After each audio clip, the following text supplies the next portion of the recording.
What's going on? What's going on? It's the Tamale Mafia podcast, a place where everything and nothing collide. And I'm your host, Aaron. And it's just another day in the Tamale Mafia universe. What's going on, guys? What's going on? Oh, man, you know what we're missing?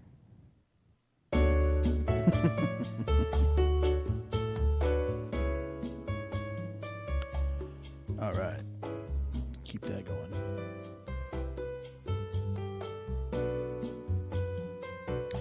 Anyway, man, it's been bring that back down. Sorry, guys. It's been an interesting week, man. How are you guys doing? It's Monday. So last week was an interesting week. I can't go into all the details, but you know how sometimes when you're good at something, it attracts attention, right? And it doesn't necessarily always attract the best attention. Sometimes it attracts jealousies or people gunning for you. You know, kind of puts a target on your back. So I've had a little bit of a target on my back with some things recently, and you know, I know in my head, I know it's just jealousy, and the ship will sink itself, so to speak.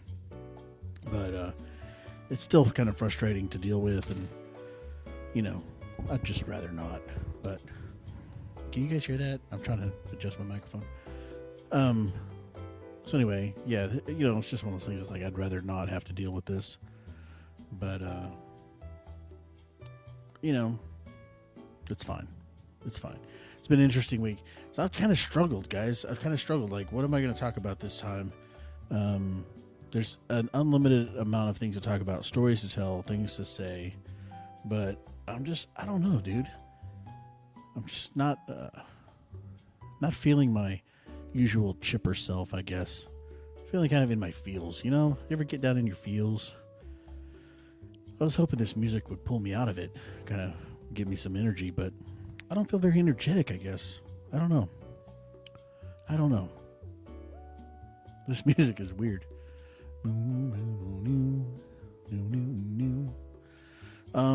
So check this out, man. This is awesome.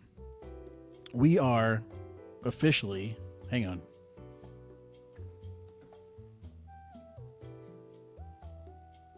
Seriously, a ladybug just flew down my back. That was weird. Isn't this supposed to be good luck? If a ladybug tries to crawl down your butt crack? What does that mean? Does that go from like good luck to bad luck, or is that even better luck? Just wondering. If anybody knows, let me know. Should we Google that? Hang on here. I didn't freak out either. You know, I just was like, hey guys, hang on a sec. There's a bug. There's a ladybug. Well, I didn't know at the time it was a ladybug. There was something went down my back and planted itself near my crack.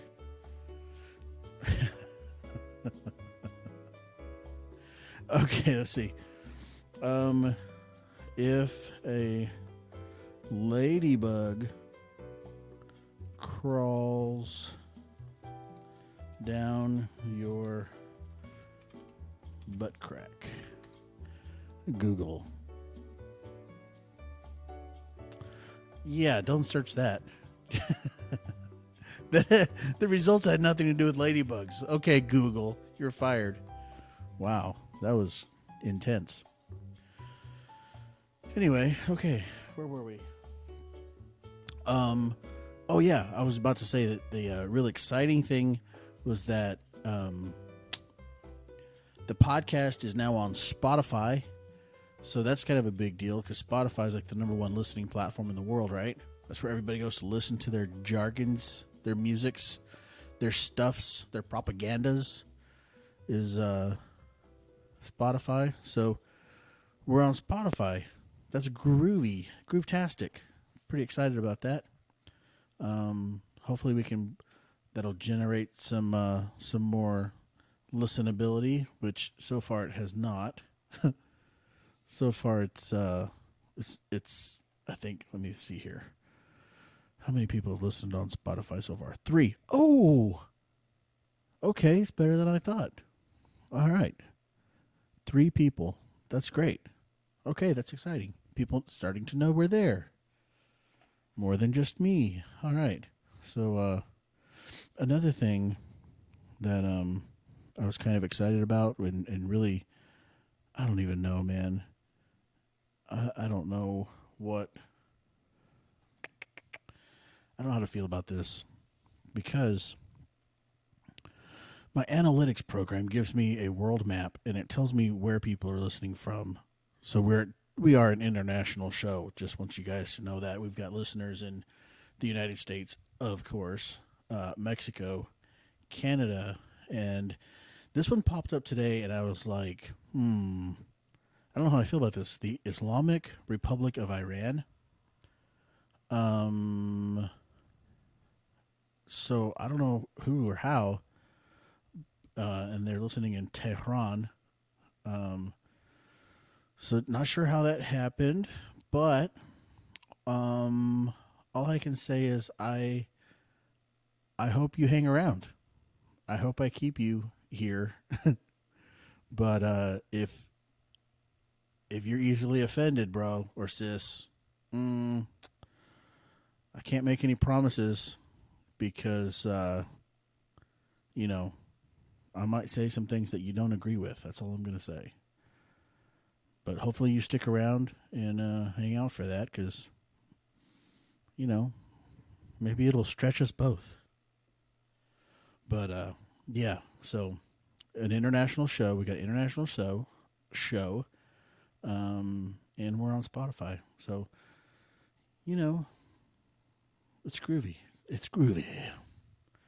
Where'd my music go? It just dropped off. Hang on. Come back, Music Town. There we go. Yeah. So, and for those of you that are wandering, not sure how you're listening to this right now if you're still wandering, but you can find the Tamale Mafia Padcast. This is the Tamale Mafia Padcast. Tamale Mafia Podcast is now on Spotify, like I just said. You can also find us on iTunes, Podcast Addict, Overcast, and our host site, shows.pippa.io// of course, Tamale Mafia.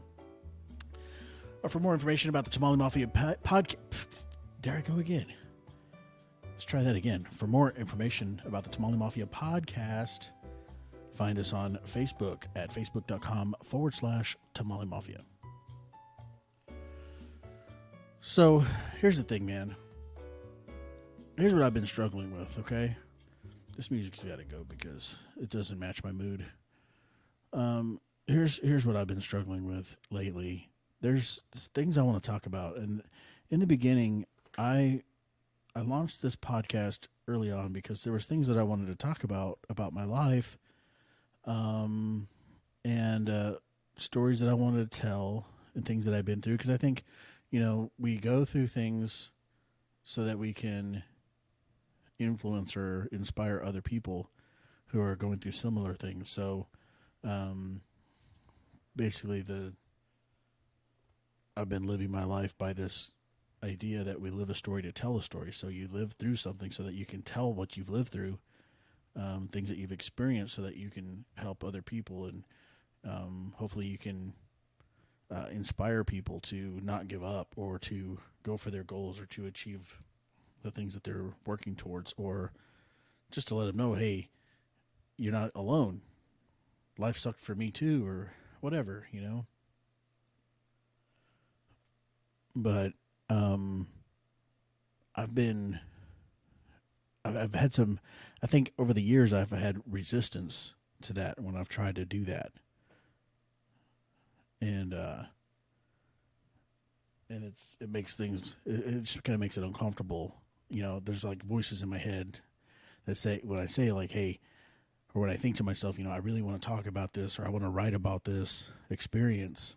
There's voices in my head that don't just live in my head. I mean, they've been actual voices in my life that have said, don't talk about this. Don't write about that. Don't say that again. Don't bring that up. Don't think that way. Don't. You're dwelling in the past. You're living in the past. You're, that kind of stuff. And um, it's very hard for me to not be defensive about that and say, like, no, I'm not living in the past. I'm not dwelling in my past. I'm trying to use my story and my experiences to help other people. Um, but it's hard because when you have lived through or experienced difficult things, there's inevitably there's other people attached to those things. We don't live on an island. We don't like function on our own in in a bubble. So, you know, even if you don't say this person was directly responsible for this, or you don't say these people made this possible, or whatever, it could be inferred, and just the inference itself, just the fact that you left it open can be offensive to somebody.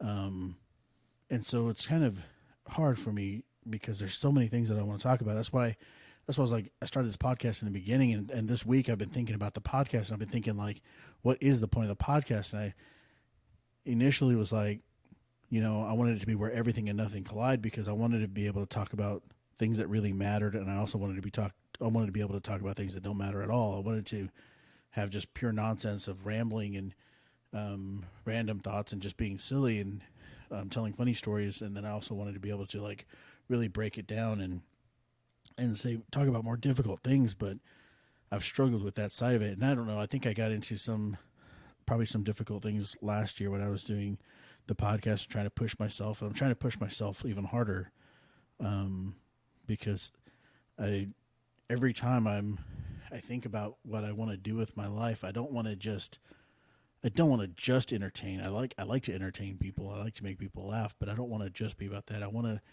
also like use the experiences that I've had and bring value to them, because I think, if you just experience things that are difficult or hard and you don't ever use them, you can redeem those things. You can give it purpose. You can give purpose to the painful things that you've experienced if you use those things. If you can find a way to use those things as like tools to inspire, to talk. You have to, like, once you start talking about it, like, you can give value to things that you didn't find value in before. It's like, why am I going through this? I don't understand. Why am I dealing with this, or why is this happening to me? And then you can find value in it by sharing your story with other people, and then they can do it's like, oh yeah, I went through that too. I experienced that too. But when you try to do that, and then you have people say, hey, don't ever say that again, or hey, stop talking about that, it's very difficult to, I think especially from my background and my experience, like, I tend to, I tend to cower at that, at those kind of things. I don't know if that makes sense or not, but I tend to back off right away, because I don't like the confrontation of it, or I don't like the, I've struggled for most of my life with feeling like I had control over my own decisions. So that's what's even more difficult for me. What makes it more difficult for me when somebody's like, hey, don't talk about this. And for me to just fight back and be like, no, I'm going to talk about it, I don't care what you say, is very difficult for me to be like that. You wouldn't think that, but it's true. So I think what I want to do, because I've struggled with finding a purpose in just, I guess, I don't want to just be about the nonsense, and so I want to talk about, I want to start talking more about things that I've experienced, things that I've been through.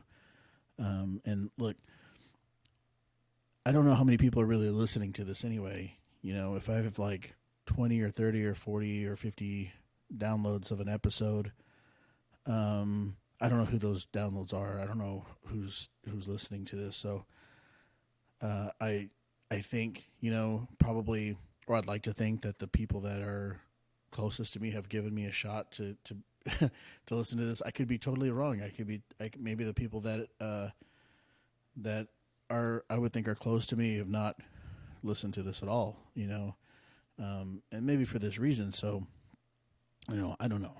I really don't know. I'm going to try to not to be too rambly in this podcast, but I just want to get some. I just want to share some thoughts that are on my mind, because I've struggled this week to try to, like, in my show notes and my prep notes, and like try to, what am I going to talk about, and I haven't really settled on anything. I haven't felt comfortable with anything yet, and so I was just sitting here, like, even ready to record, thinking to myself, like, what am I going to say? And I had some things I kind of sketched out, and I was like, that doesn't feel like that's what I want to talk about. If it would feel forced, I think, if I did that. And that's not what this is about. So I just listened to some music for a little while, and then I was like, okay, I'm just going to hit record and see what happens. So that's how we got this far, and that's probably why I've spent the last, I don't know, 15 minutes or so just kind of rambling. But, well, I did talk about ladybugs in your butt crack. So I don't know, man. I think I just want to share. I guess I'm just going to share some things from my life, and I'm gonna say, look, from now on, from this point forward, you could hear things in this podcast that you don't like, that you don't want to hear, things that make you feel uncomfortable, especially if you know me. There may be things that you don't want me to talk about or whatever. And from this point forward, I don't care. You can turn it off. You can stop listening. You can stop downloading. You can delete or block me, whatever you want to do. You can stop talking to me in real life. But I've got to give purpose and value to the things that I've been through. And I've got to use this platform that I have, that I'm trying to build, for a good reason. And I mean, entertainment is a good reason, but I just want to give an extra effort to it, So I think I've said before in the podcast that I was a little kid. I was raised up in kind of a ultra religious environment. That's no. I don't want anybody to be. I'm not casting any disparaging feelings toward anybody for anything that I've been through in my life. Okay. People that made decisions to do certain things, it is what it is, and it was what it was at the time. And I don't hold any grudges about anything from the past. It's not like, oh, if they had done something different, if my parents had been whatever. I don't think like that. I don't carry that kind of weight or that kind of baggage. I don't think that way. But the facts are the facts. And the facts are that I was mostly raised for the majority of my childhood in a overly strict religious environment that told me how to dress, how to think, how to talk, how to read, what to read, what to watch, what to look at, where to place my eyes, where to place my thoughts. It was a militant style of controlling every behavior and every aspect of your life. It just was like, even down to like what you wear, what you eat, what kind of toys you played with. Everything was broken down, and everything was assigned a spiritual value. So there was good and evil in everything. And the ultimate goal was to abstain from all evil, which is really fucking hard if everything is a proponent of good or evil. It's like, and the majority of things that were considered evil would be like anything modern or pop culture, anything like modern music, modern television, modern movies, modern toys, modern dress, any of that kind of stuff is like out. It's just, you're not going to represent the world, as they say. And the world being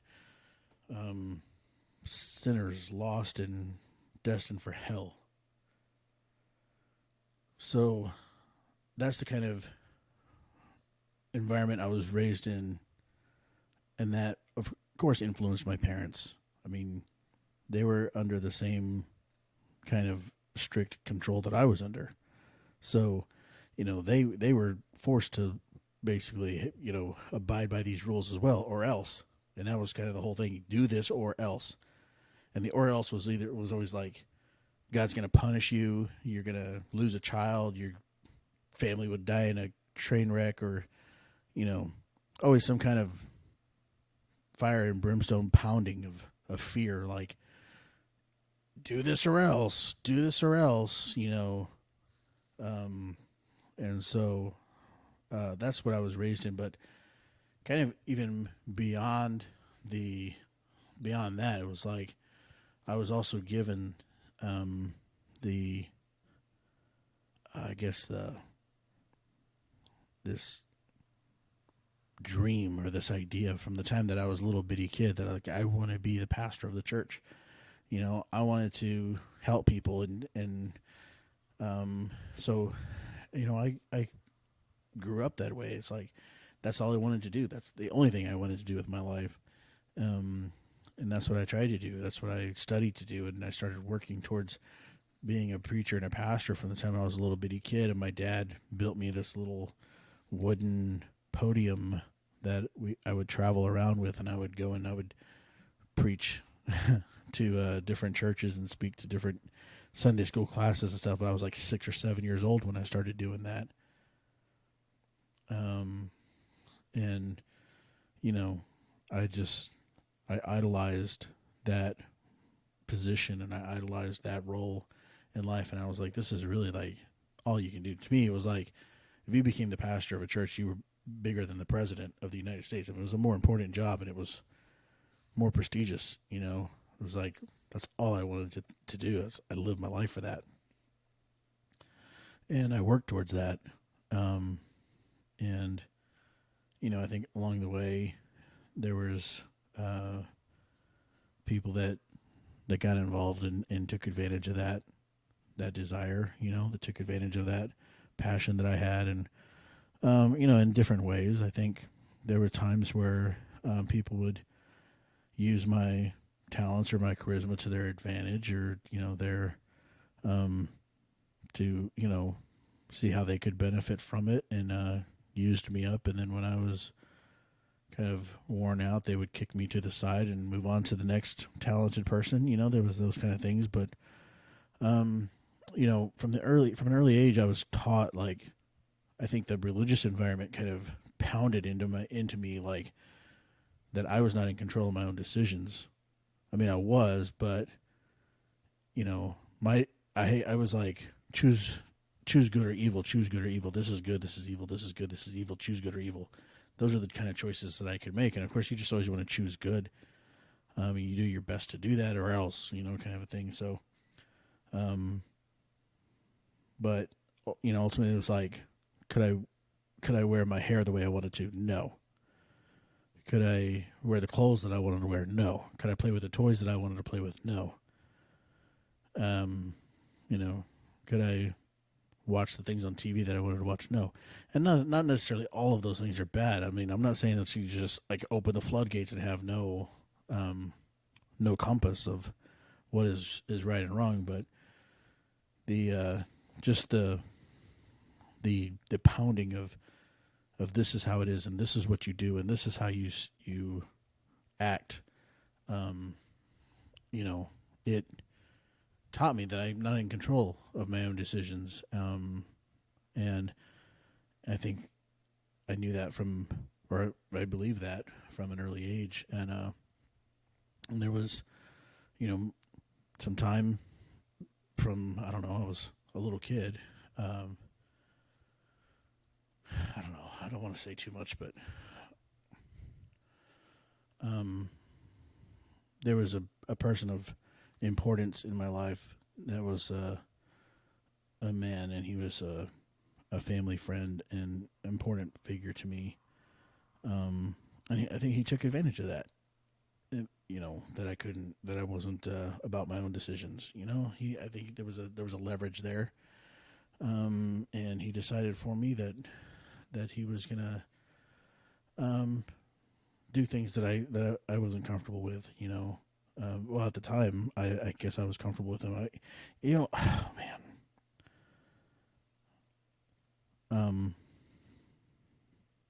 I don't know. I think I've talked about this before on the podcast, but I was abused as a kid by this guy, and um, yeah, looking back, I think I have said this in the podcast before, but um, so I think it was in the episode called "The Faceless Man" or something like that. Let me see. Look back. Oh man, maybe I didn't. Did I? Oh, let's see. The Pursuit of Love, Death, and the Faceless Man. Yeah. Yeah, so I have talked about this a little bit before. Okay.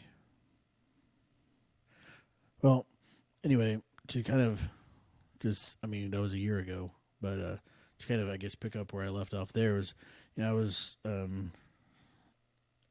taken advantage of by this guy, and when I was a little kid, and it lasted a while. But yeah, it just reinforced to me that I wasn't in control of my own destiny, kind of a thing, And at the time, it was like I remember the one-on-one time I had with this guy. I thought I was like chosen. I felt privileged by it. And that's kind of how twisted it was for me to believe that. But moving forward in life, it was just like, okay, well, I've geared my whole life to saying I want to be a pastor. The church has dictated who I am, and who I'm going to be, and that kind of stuff. And I think moving forward, it just stayed that way. It was like I got into a really bad relationship when I was like 18 or 19, and we ended up getting married. We never should have done that. The relationship got worse, and it was just, again, it was like that old sense of I'm not in control of my own destiny, kind of thing. And I have struggled, man. I've struggled my whole life trying to feel like I can choose what I want. Like I can make my own decisions. And it's not a thing of like where I have a fear of missing out, fear of making the wrong choice. It's just I have just felt like I am not allowed. And so allowing myself to make my own decisions has been really tough. And I've tried in the past, I don't know, year or two, probably more, since I really started kind of focusing on that. Because what happened was I finally had this revelation of events from my past, and I was like, oh my gosh, that stuff that I went through when I was a little kid wasn't right. It took me until I was in my 30s to realize that. I mean, not to realize that it happened, but to realize that it was not right, that it was wrong. That I wasn't a good relationship that I had with this guy. And then it kind of avalanched, and it was like, oh, all these other things that I've dealt with in my life that I've struggled with, it's all starting to make sense now. And and so as I went through this like long drawn out healing process, things got really dark for me. I was really kind of living with a lot like heavy depression, and it took me like a year to come out of that. And so I came out of that like ready to fight, not ready to fight people or, anything like that, but just like ready to fight for myself, ready to take control, and fight like the forces of myself, like the things of me that are like holding me back, that things that are like depression, my struggle with my self-talk, self-image, that kind of stuff, and really try to like take control of those things.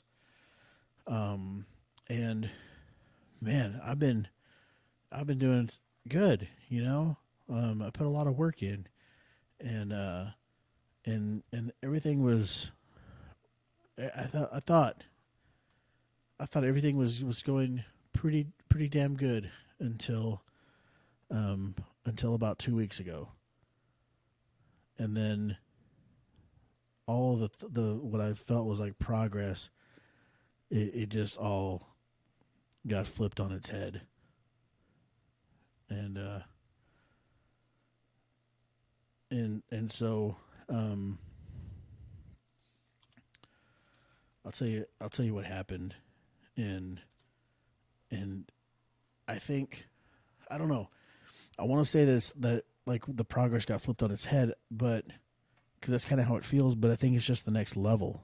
You know, for years I've been pushing myself to get to the next level, and it's like attacking things in within me, like just attacking like uh, one thing after another. You know, what am I struggling with? What am I feeling weak about? What is hurting me? What is holding me back? You know, asking myself those tough questions, like going through serious amounts of meditation and like prayer and thought and self awareness, just to like, okay, what is my next thing that I'm going to take head on and fight for, and free myself of, and try to become the best possible fucking person I can be, because like when I was 25, 26, 27, I was a train wreck. I was a total mess. A lot of those days and I'm like, man, was that really me? Did I really say those things or think those things? Did I really do those things? I was just lost, man. I was just a shell.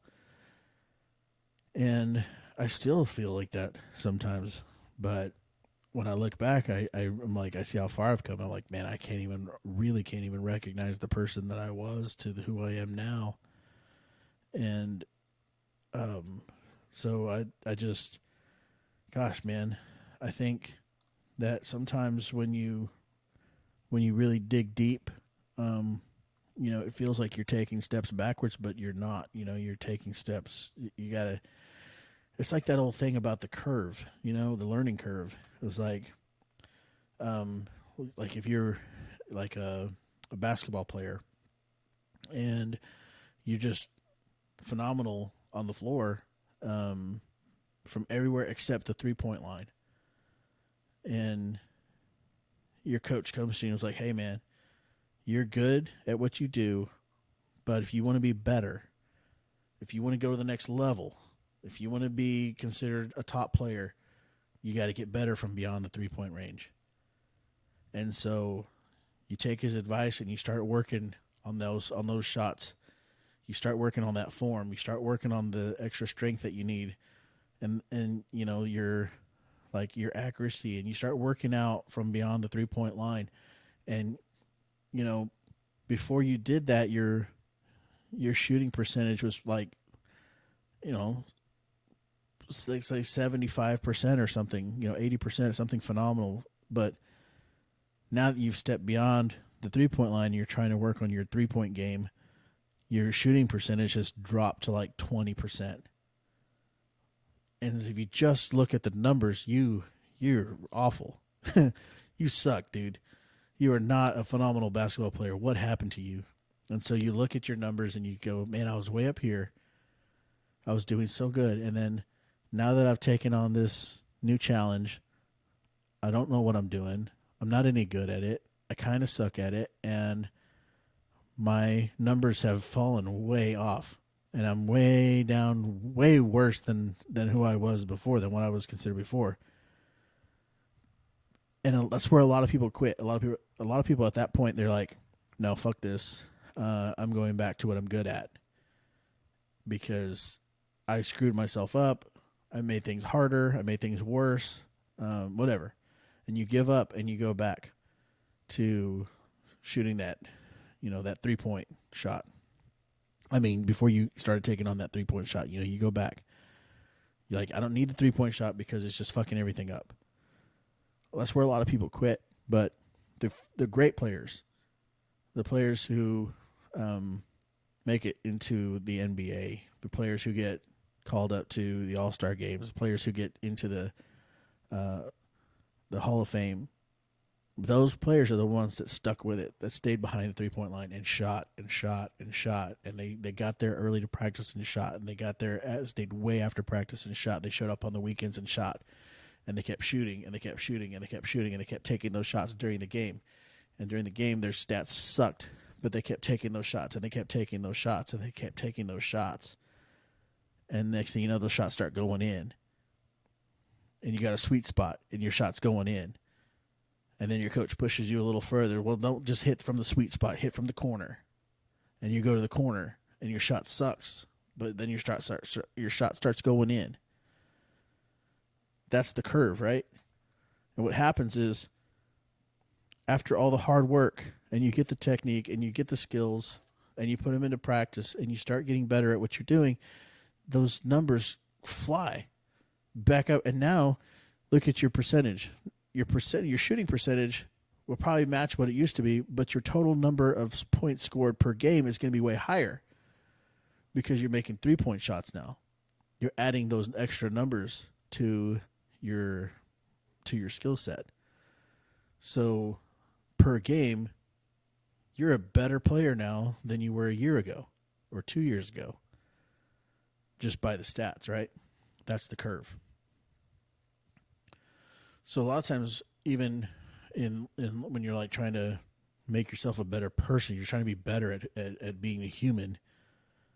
You're trying to heal from pain and stuff like that. You've got to press into that. You've got to learn new skills. You've got to practice new skills. You got to do new things. And those things suck. Those things suck sometimes. And you gotta just keep driving that force, you know. And I think that's kind of what happened. I don't kind of think. I mean, I know that's what's happened with me many times. As I've given in to that next level of healing or processing through previous pains or whatever. I've gone into attack mode and to figure out the next point of weakness to strengthen myself. And, you know, there's always the dip.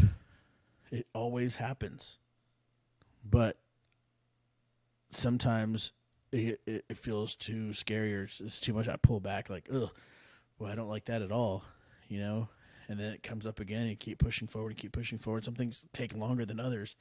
And sometimes you're just working on part of yourself longer than other things. But, you know, a couple weeks ago, it was like I was doing pretty good.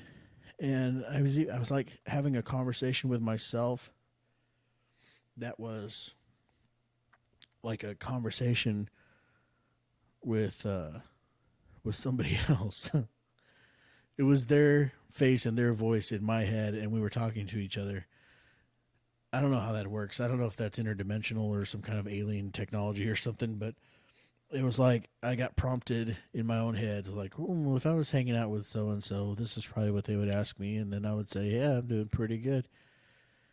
You know, they'd be like, hey, man, how's it going? How are you doing? And I would say, yeah, man, I'm doing pretty great, actually. And as I was having this conversation in my head, there's like this other thing, you know, I don't know how this works, dude. I don't know at all how this works, but it's like there's different tracks in my brain, and I don't know if everybody's brain is the same. I assume everybody's brain works the same. Maybe it doesn't. I don't know, but the way my brain works, and I assume the way your brain works, is that there's multiple tracks in your head, like audio tracks. And so I've got like the music track. That soundtrack is always there. There's always some music playing that's just kind of in the subconscious, like periph. It's just floating in there, you know. And it can be like, who knows what it is, man. Sometimes it's like some classic thing. Sometimes it's some pop thing. You know, sometimes something crazy is like the other day it was Baby Shark, and I'm like, where the fuck did that come from? Because I don't even have kids that age that listen to that. I don't even know where or how that shit got in my head, but it did. And so, that was kind of like there's always like this soundtrack playing. Then there's like the conscious thought track that's like things that you're consciously thinking of, what you're doing, where you're headed, things you have to do, conversations you need to have, conversation you just had that you're trying to recall certain notes from, things like that. Is like the conscious track that you're working on. And then there's just like another track of just like random ass noises. Chickens, whatever doing with their, what do chickens do? Bok, bok, bok, whatever. I don't know. Chickens doing whatever chickens do. Horses, trains, sound effects. It's just like this random like noise that just kind of happens. Cars honking. There's like sometimes there's a video attached to it. It's like a cartoon playing. I don't know. That stuff kind of happens in your head, and then there's like this other like random sound bites or something. I don't know. So there's multiple tracks, and there's multiple things happening in my brain all the time, and I'm assuming your brain is the same way. So in my conscious thought track, I was having this conversation with this buddy of mine, and I was like, well, if I was hanging out with him right now, he would ask me this, and then I would say this. And somewhere, not on the music track because that kept playing, but somewhere in like one of the soundbite tracks, this voice that I don't even recognize, but it was like, it was loud and kind of obnoxious. And I think the question in my head at the time was like, how's your self-talk? Yeah, that was the question. How's your self-talk? And I was like, actually, it's been pretty good because, I look in the mirror and I used to hate myself. I used to just, oh, you're disgusting. Oh, God. But, lately I've been looking in the mirror like, not too bad, not too bad. I like where this is headed, trying to take control of that. And, but, so I was like, yeah, I'm doing pretty good. And this voice, the sound bite just came flying, like screaming loud into my brain space, into my conscious track, and was like, you're a huge faggot. And it just, like, it shook me up, man. Because I don't know where that came from, but I felt it. And it like stung me. It's like a punch in the chest. And I was like, dude, what the fuck? And it just kept like playing. It just kind of was on repeat. You're a huge faggot. And I was like, wow. Is that something that has been said to me? Is that something that I've said to myself? Is that something that I think about? And it's like, it rolled. It just kept like, it hung with me for days, and I just kind of like kept rolling it around in my head, and I just kept like questioning, like, where did that come from, and why did I think that in that moment, or how did it pop into my brain at that time when I was talking about self-talk, And it was like this like thing that was imprinted into my DNA at some point in my life just popped up and was like, here I am. And I had no idea that it was there. But then I started unwrapping it, and I was like, wow, that nails like so many insecurities that I've had. Because, just from having been abused as a kid, it was like, I've always had that kind of lingering question in the back of my mind, And I've been asked several times in my life by family members and random strangers if I was gay. And so it was like, I'm not, but it's like it's kind of like become an insecurity, I guess, over my life, because it's just been like an accusation or a point of like, ridicule, and, dude, I don't know, man. It's like I'm not the manliest of manly men. You know, my dad worked a hell of a lot when I was a kid, so the times I spent with him, it was, memorable times. But it's not like I got like a healthy dose of manly manness. It's like spent the majority of my time with my mom and my grandma, who were amazing people and taught me well. But a mom and a grandma, they taught us how to sew and how to do house chores and laundry and cook and bake. Like I learned all of that stuff really well. But I suck with tools, and you know, I don't know the first fucking thing about working on cars. And so I don't know, man. I guess there's always been this like insecurity about masculinity and what it means to be a real man. And when I see a dude who's like a dude's dude, who knows all about cars and hunting, and you know, I just like those guys intimidate me sometimes. If I'm in a room full of those guys, I'm like, shit. How did I end up in this room? And so I don't know, dude.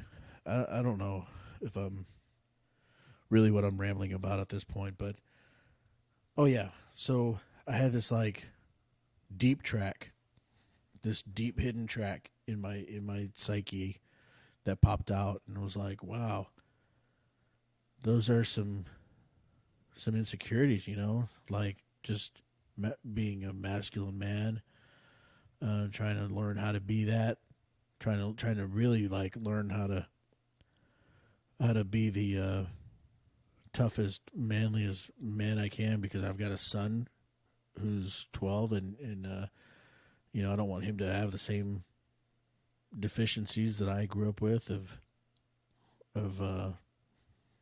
you know I guess I don't know, dude. This whole term, like now, of toxic masculinity or whatever, I don't know what that means, but I have like a craving for masculinity. And I think if you take masculinity, manly stuff away from boys, they're going to end up like me. And they're going to be like, man, I wish I had some more of that in my life. And then try to figure it out, It becomes an insecurity. And so when you add that to the fact that I was abused, and then have kind of like these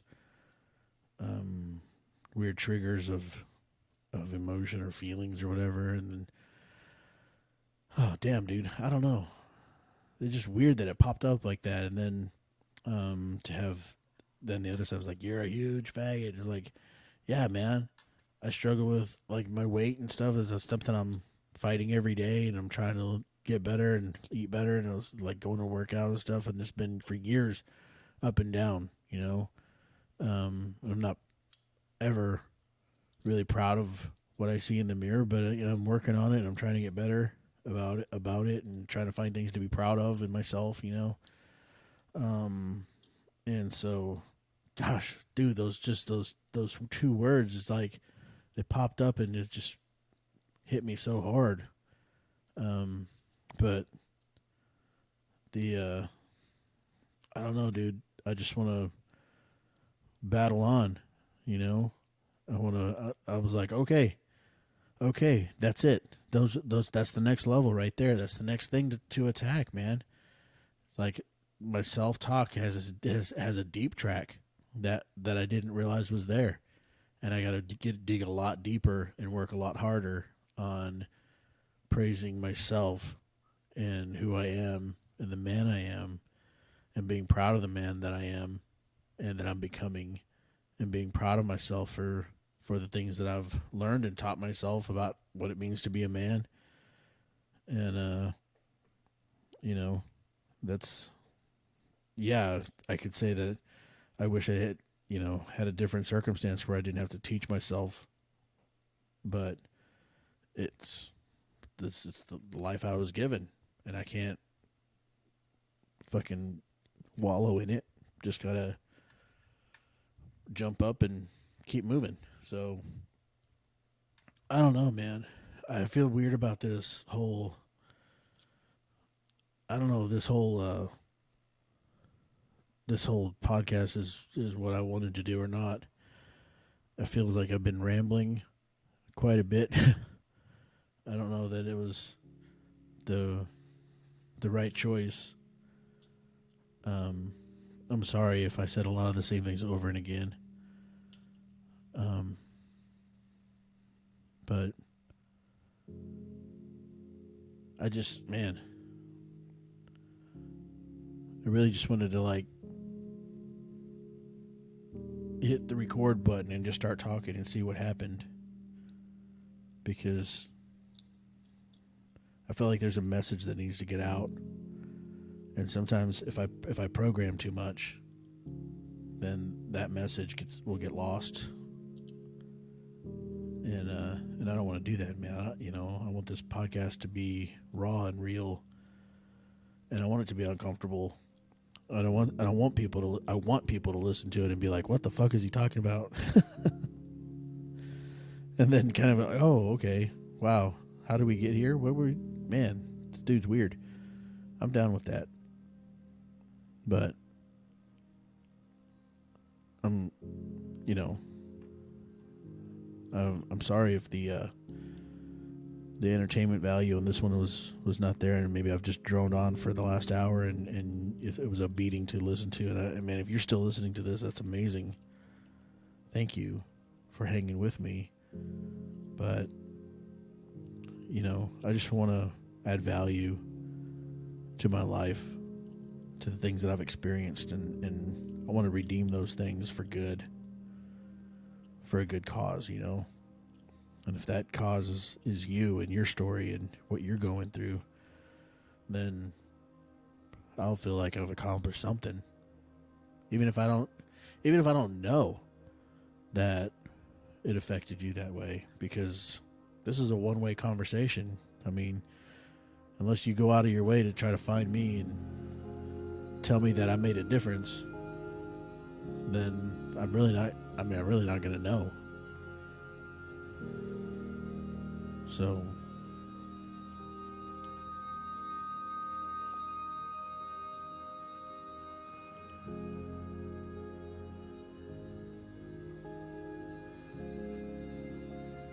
oh man, well,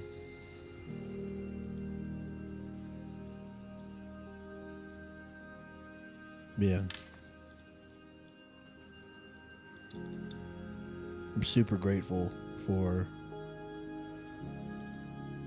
the other day, this past week, it was like National Women's Day or something like that. I saw some kind of, I don't even know, man. There's like National Eat a Donut Day and National Scratch Your Ass Day or something. I don't know, dude. There's like a day for everything. But I saw it was National Women's Day, and I was thinking about that. I was like, man, maybe I'll do something like that with the podcast this week. Talk about National Women's Day and talk about some of the women that have inspired me. And I mean, there's really no two women that are worth talking about more than my mom and my grandma.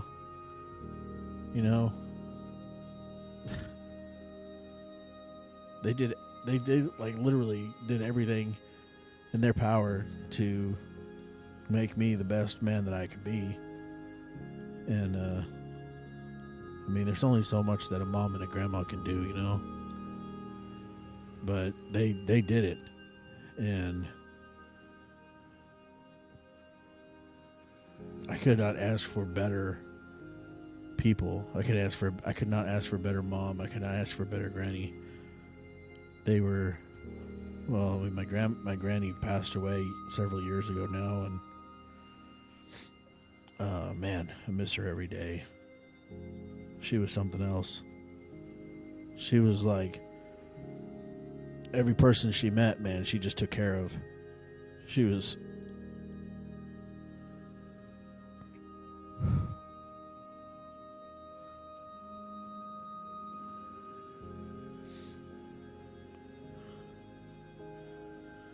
she was a nurturing person, man.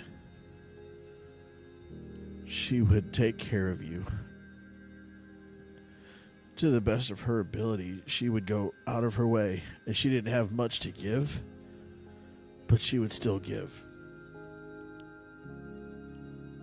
She would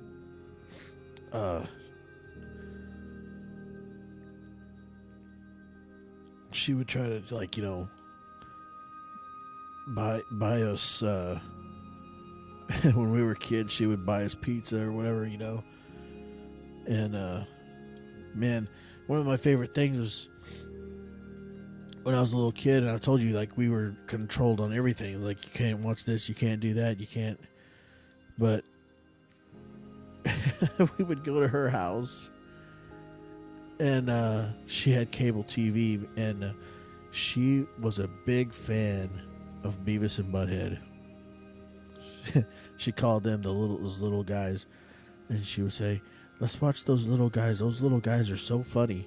And we would turn on Beavis and Butthead, and she would laugh and laugh. Oh my God, man. She was special. She was super special.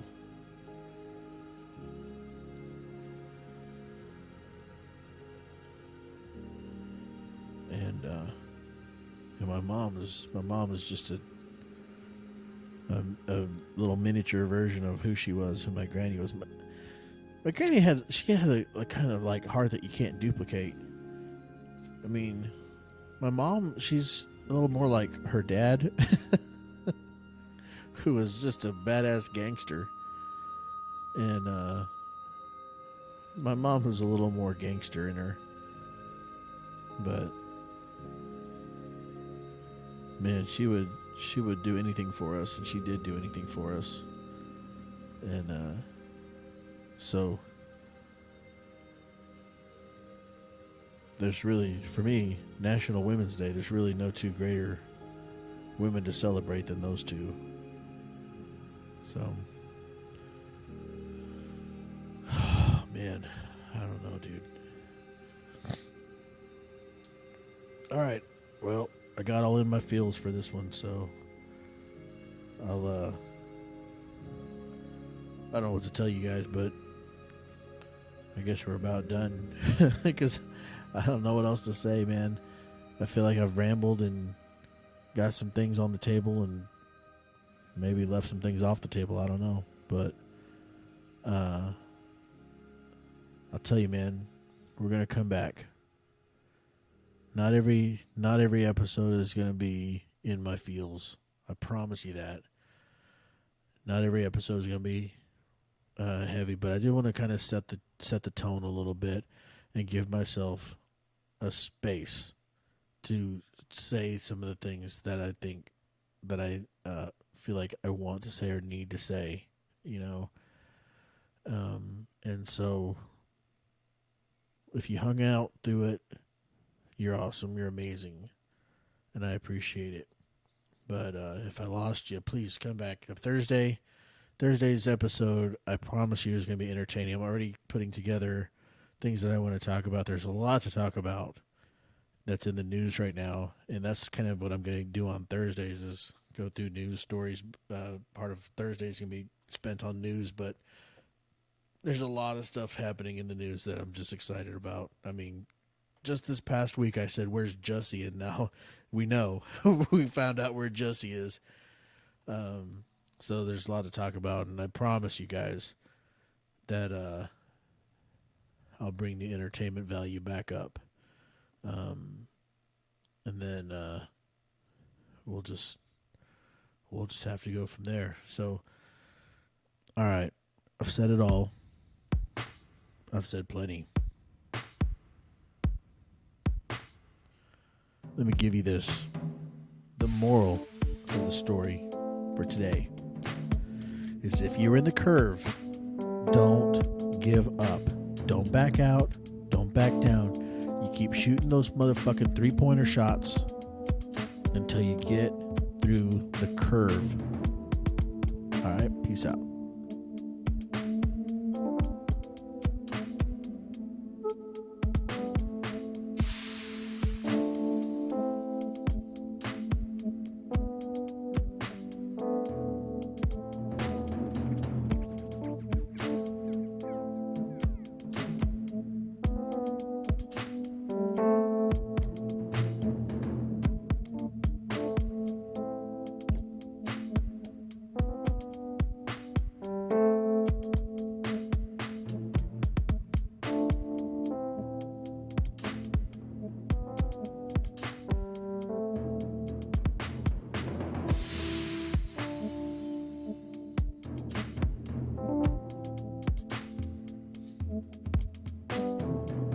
The Tamale Mafia podcast is brought to you by me. The Tamale Mafia podcast is on Spotify right now. You can also find us on iTunes, Podcast Addict, Overcast, and on our host site, shows.pippa.io/Tamale Mafia. For more information about the Tamale Mafia podcast, find us on Facebook at facebook.com/Tamale Mafia. Our intro music is brought to you by me. Our transition music is brought to you by Chris Zabriskie. Our outro music is brought to you by Lim. For more mind-blowing intellectual electronic tracks, go to soundcloud.com/getlim. That's LIMN. And as always, thanks for listening.